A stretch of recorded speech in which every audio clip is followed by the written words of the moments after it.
On November 15th, 1864, during the American Civil War, 17-year-old Jasper Thomas was stationed at Lookout Point Lighthouse, Maryland. This stretch of land between the Potomac River and Chesapeake Bay was built upon tragedy and mystery. Point Lookout was used as a hospital and a prisoner of war camp during this time. For Jasper, the horrors he witnessed there went beyond the travesties happening within the prisoner of war camp. He claims that there, in that fateful place, there was a different horror, one fueled by the despair and death happening around it, that sought to torment him beyond repair. And this is Jasper's story, as told to Commander Ernest Meade, about the events that he says happened to him during the winter of 1864. I wanted to fight for the Union and do what I believed was right. The truth was, I didn't really understand what was going on when I joined the war. Only that anger and hatred were infectious. It seeped inside of me and filled my veins, my mind, my heart. And when I arrived at that old lighthouse in my new uniform and a nervous excitement coursing through my veins, little did I know then of the horrors that awaited me there. Horrors out of my control. As a new recruit, I often got lumbered with the unwanted chores. It was my job to take food to the prisoners. I hated going anywhere near them, far more than I did going into the hospital wing and seeing the wounded soldiers missing limbs and wailing in pain. And this day was no different. Even in the morning chill, the closer I walked to that camp, the more the stench of decay grew. It was almost suffocating. It stuck to my skin and my uniform. I wore a piece of cloth dipped in vinegar over my mouth to try and prevent sickness, but I always feared that it was never enough. The conditions in my barracks were bad, but in the prisoners' camp, they were horrific. Tattered sheets that served as tents, but provided little shelter, flapped in the wind. And living skeletons that once looked like men sat heaped together with little room to move, shivering bones as they stared into the eye of despair.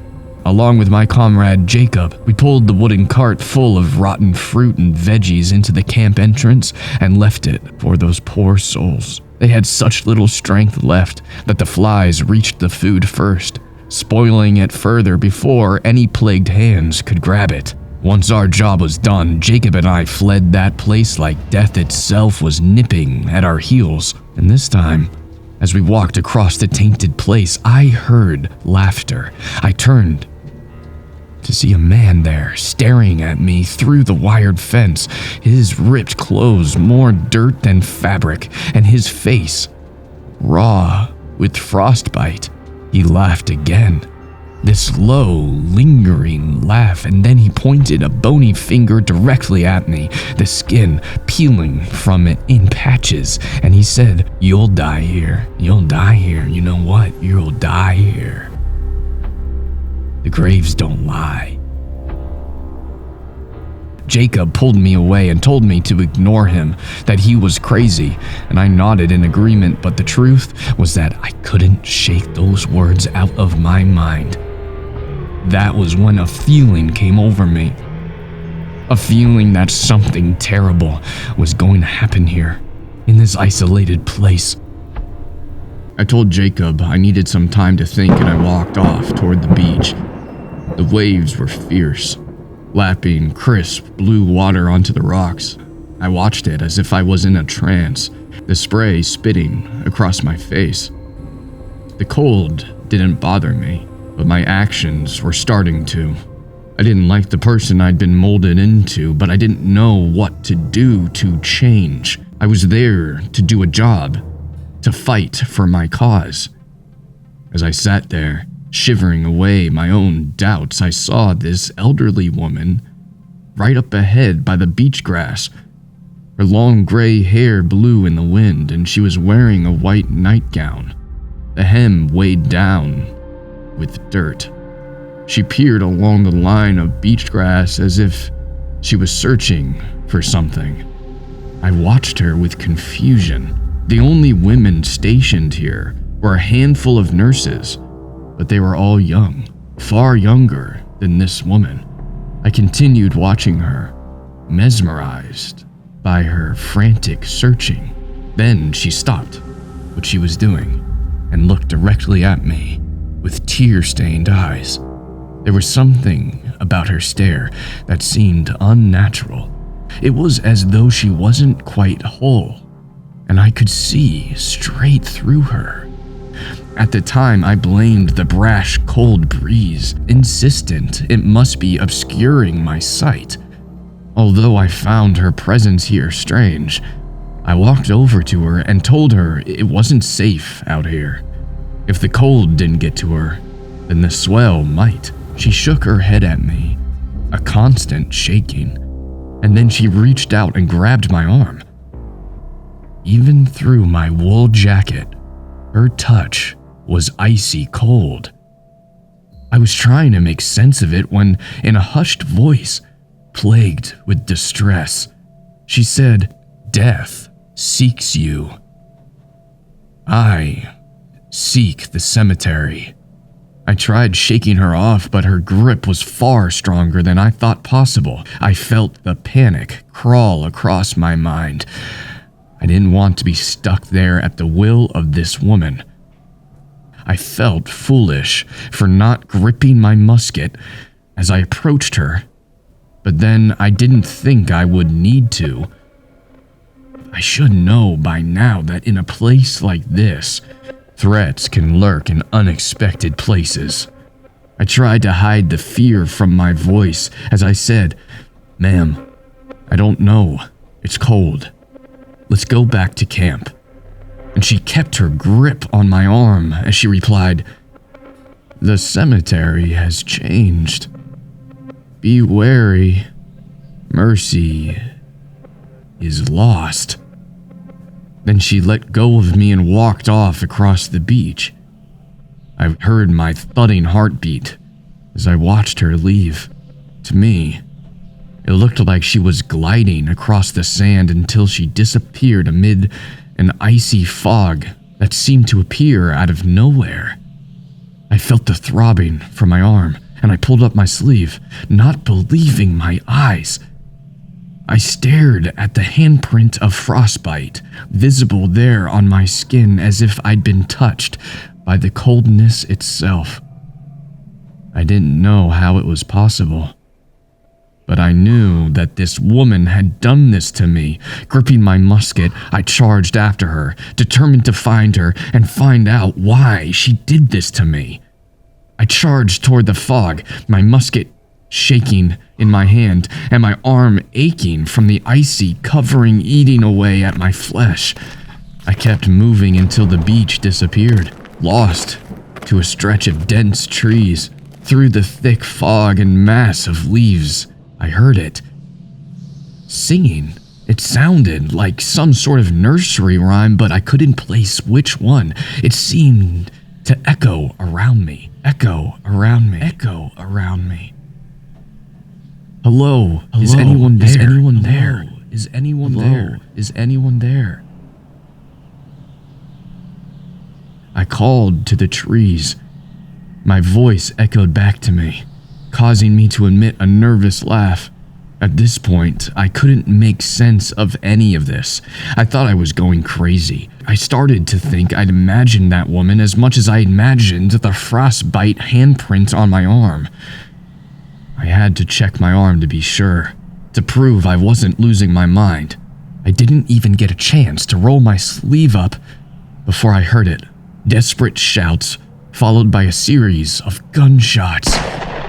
Thinking it was a comrade in trouble, I charged toward the sound, my instinct to help.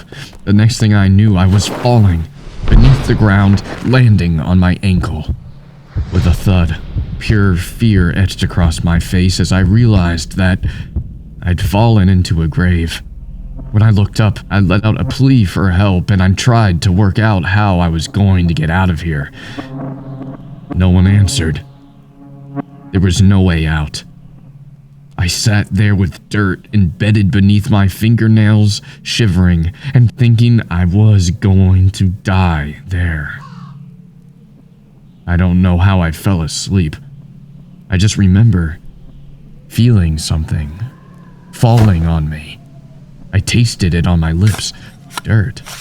I opened my eyes in alarm and saw that even now in the darkening sky, I could see piles of dirt flying through the air and landing on me. I heard the shoveling sounds. I stood up the best I could on my injured ankle, and I screamed for whoever was doing this to stop, that I was alive. To my relief, the soil stopped coming in. I heard shuffling sounds, and then I saw a shadowy face appear and stare down at me. It took me a moment to place him. It was the prisoner who'd laughed at me and spoke to me. I begged him to help me out of the hole, but it was no use. I saw the hatred in his eyes as, unable to find the strength to hold the shovel anymore, he dropped to his knees and used his peeling, bare hands to push the soil on top of me. He wouldn't stop. Not even when it caused him to almost fall into the grave with me. I prayed to God and made my peace. I thought this was it. I stopped spitting out the dirt and accepted it, accepted my fate. When I heard the panicked grunt, I looked up and I saw him falling. I moved out of the way to avoid full impact, and I saw his crumpled body and the bloody wound on his head. Someone had pushed him. Jacob. He looked down at me, the blood-covered shovel gripped in his hand, and a placid look on his face. He used his jacket as a rope to help me climb out. I couldn't find my musket and decided it must be lost beneath the soil. Before I could think any more about this, Jacob started shoveling the dirt into the grave. I wasn't sure the man was even dead, and I told Jacob this. I told him that, but he didn't stop. I'd never seen Jacob like that before, that persistent. It was as though he was possessed. I tried pulling on his arm, but I couldn't make him stop, even though I wanted to. But I couldn't just stay there and watch him bury a man alive, even if the same man meant the same end for me. So I limped off through the trees, disoriented, and headed for nowhere. I saw her up ahead, that woman. She was searching behind trees and mumbling to herself. On seeing me, she pointed to a rock and then pressed her finger to her lips. I watched her walk off, but curious, I walked over to see what she was pointing at. There he was. Jacob? Or what was left of him. He was dead. He was dead. His face twisted in horror and 3 gunshot wounds on his blood-dried chest. But this wasn't the worst part. His eyes, mouth, and sections of his frozen face were infested with maggots. They wiggled there amongst the gooey remains of his eyes and flesh, spreading the smell of decay. I swallowed back my vomit and gripped onto a tree trunk. I thought of the gunshots I'd heard, but that was impossible. I'd just seen Jacob. How could he be this dead? Dead enough for maggots to thrive within his decaying flesh. I bent down on my knees and I shook him, shaking the maggots onto myself and squashing them beneath my hold on him. I pleaded with him, "Wake up." I don't know how long I stayed there hugging a corpse, but I didn't move until daylight slipped through the gaps in the tree line. When I eventually stood up, ready to leave that place, she reappeared in the distance, shaking her head as she peered at the ground. I stumbled closer to her and heard her whisper, "The cemetery is missing." She sang the nursery rhyme as she walked away. I watched her appear to glide away. The next thing I remember is the cold, the pain, the endless thirst, followed by the shouts. I woke up a few days later in the hospital, death all around me, but life still in my lungs. I spoke Jacob's name. I mentioned the prisoner and the elderly woman. The nurse was silent, but her eyes were vivid with doubt. Only another comrade told me the truth and pointed out the ropes binding my hand to the bed. Jacob was dead. They say I killed him. The shots responsible were from my musket. I pleaded with them that it wasn't me, that my musket was gone, most likely buried in a grave meant for me. I said it was the prisoner, but no one listened to me. I mentioned the elderly woman, but they didn't believe me. They insisted there was no woman out there. I thought about that day in the prison camp and what that man said to me. "You'll die here. The graves don't lie. The graves don't lie." He escaped. He must have. But no one cared. Dead or alive, there were too many prisoners to keep track of. Either way, that didn't explain the elderly woman. Was she trying to warn me? The frostbite handprint still gnaws at my arm. Proof she was real, and I'm not mad. The worst part is that the prisoner's words were right. The graves, there's so many of them. They lie beneath our feet unseen. The graves don't lie. My words don't lie, but it doesn't matter anymore. Jacob was more than a ghostly apparition. He had the strength of two grown men. He was possessed by something, that I'm sure of. In that moment, he was as real as you or I. But he was changed. In death, he'd come back to life to help me. In death, he'd come back to feed off despair. Jacob Thomas maintained that he didn't kill his comrade Jacob Bell. Despite this, he was held accountable for his death, but he managed to escape the island. No one knows how he escaped, and no one has heard from him since. Some say he drowned at sea. Others say he started a whole new life. What truly happened is buried as much in Point Lookout as it is with Jasper Thomas himself, a truth unlikely to be unearthed. To this day, Point Lookout is renowned for its paranormal sightings, from the injured Civil War soldier to the ghostly apparition of the elderly woman, who some say is searching for her own grave. It is a place built upon ghost stories and shrouded in dark-rooted mysteries. For more scary horror stories, please subscribe.